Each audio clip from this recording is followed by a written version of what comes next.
Well, assistant coaching staffs of any Division I football program obviously are a big part of what the program is trying to accomplish. And Coach Lewis, I know you're very pleased with the guys you've assembled to go into battle with this year. Well, we certainly are, Jeff. We're pleased with the group we've assembled, and we're extremely pleased with the way they've gone about the job of working with our football team and preparing them for our opening ball game. Coach, it really is a young staff. Well, I think it's a young man's game. I think the game of intercollegiate football with the on-the-field work, the actual game competition, the intense recruiting programs that we get involved with, I think it's a game in which you have to have young people that can work at it. Coach, let's start with the offensive staff and your offensive coordinator. Mark Richt will be our offensive coordinator. Mark will coach our quarterbacks on the field, and he's joining our staff from Florida State University. Mark, slide on in here, and we'd like to ask you a question or two. First of all, you've been blessed by being associated with some outstanding coaches over your career, both as a player and also as a coach. You played for Howard Schnellenberger at Miami, coached with Bobby Bowden at Florida State. What have those guys meant to your career?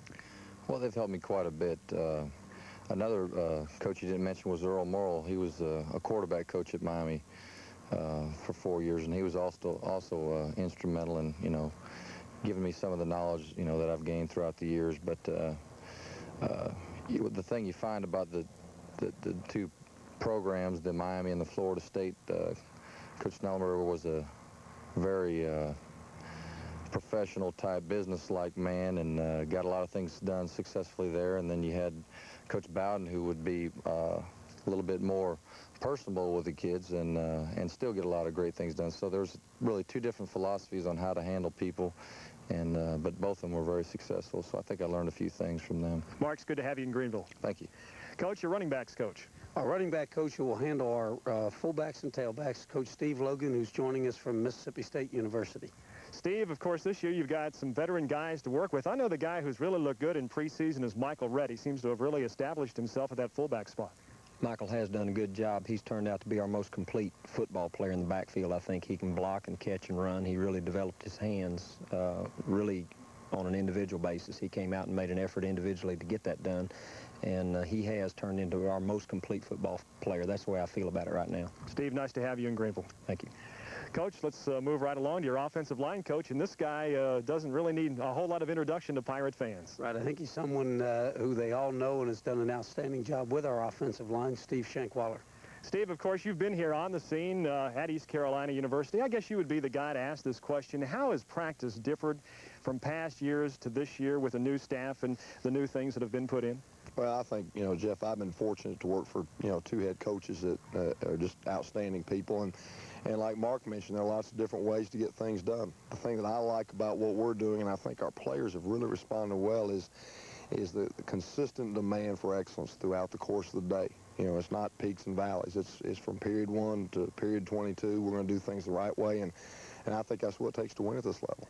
Coach, I know you want to obviously go out here and have a good year this year, and the offensive line looks like a strength of this football team. Well, they're a great bunch of kids, and I think I'm fortunate in that, I feel like I get to coach the best position in football because they're kids that, that play the game hard and never get a chance to touch the football or don't get their names in the papers and that kind of thing.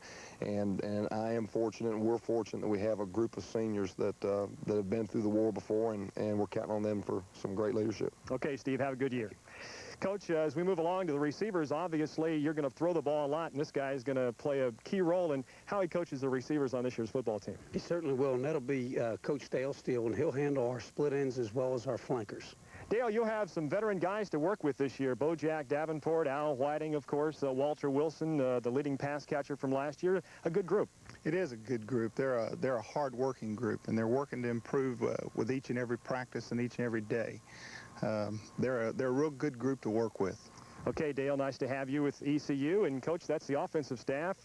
And Jeff Jagosinski as well, our tight end coach, is coming up here. And the tight end is going to be emphasized in this offense, isn't it? He certainly is. And Jeff Jagosinski, or as we call him, Coach Jags, will be joining us from LSU, where they really utilize the tight end in their offense. And we intend to do the same thing here. Jeff, the tight end has not been utilized a whole lot in past years. How significant will the tight end be, do you think, in this offense? Well, I think it's real significant. As a matter of fact, we're running the I formation here, and we do a lot off of that. We run the toss sweep off of that, and we'll throw to the tight end also. So I think it'll play a vital role in our offense.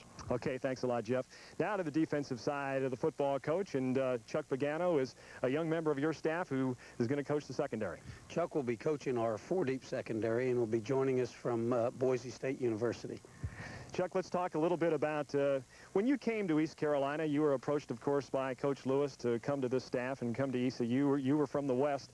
What made you decide to continue your career here at ECU? Well, I had, back in 1979, Coach Lewis was my head coach in college at the University of Wyoming, and my position coach was our defensive coordinator, Tom McMahon, so there were some ties there, and over the past years, we've kept in touch, and I just feel real fortunate to be here to have this opportunity. Okay, Chuck, thanks. So we continue to move along to Tim Kelly, and for Tim, it's really kind of a homecoming coming to this part of the state. Well, Tim's been first of all, he's born and raised here and spent a good part of his coaching career coaching in the high school ranks in North Carolina. We were together at the University of Georgia. He spent last year at Austin Peay University, and he'll coach our down defensive linemen. Tim, that's the question I wanted to ask you. What does it feel like? You played high school football at New Bern, and I guess you were born in Jacksonville. How does it feel coming to Eastern North Carolina now as a college football coach? Well, it certainly is good to be back home and know a lot of people, and it's good to have a great relationship with the high school coaches here in this part of the state, and it certainly has helped us as far as recruiting. And it's just great to be back home and, of course, be on the staff with Coach Lewis. Okay, Tim, thanks a lot. Have a good year. And the defensive coordinator up from South Carolina. Well, as Chuck mentioned, Tom and I were together at the University of Wyoming, and then the last several years did battle while he was at South Carolina and I was at Georgia. He'll be our defensive coordinator and he'll coach our defensive ends. Tom, let's talk a little bit about the defense. Certainly a new look for East Carolina defensively. And how would you describe what the fans are going to see on September 9th defensively? Well, I hope the fans will be excited. We're going to play an excited brand of defense. We're going to force the issue quite a bit. We've got players that I feel can run. We're excited about their attitude, about the defensive scheme. They've taken to it fairly well.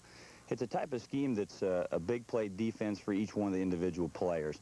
We're going to utilize their strengths. They run real well, and so we're going to try to run them to the ball, and we're going to come after them and have an exciting defense. Sounds exciting, Tom. Thanks. Thank you, sir. Ron Cooper couldn't be with us today, Coach. He's also one of your defensive coaches. He had sickness in the family. Right. Ron will be coaching our inside linebackers. He came to us from Murray State University, and Ron's dad had open heart surgery here recently, and we felt it was extremely important that he have an opportunity to spend some time at home with his father. So that's the coaching staff at ECU for this year. Brian Bailey will be back, and he'll be visiting with 5 of the key Pirate players after we pause for this timeout.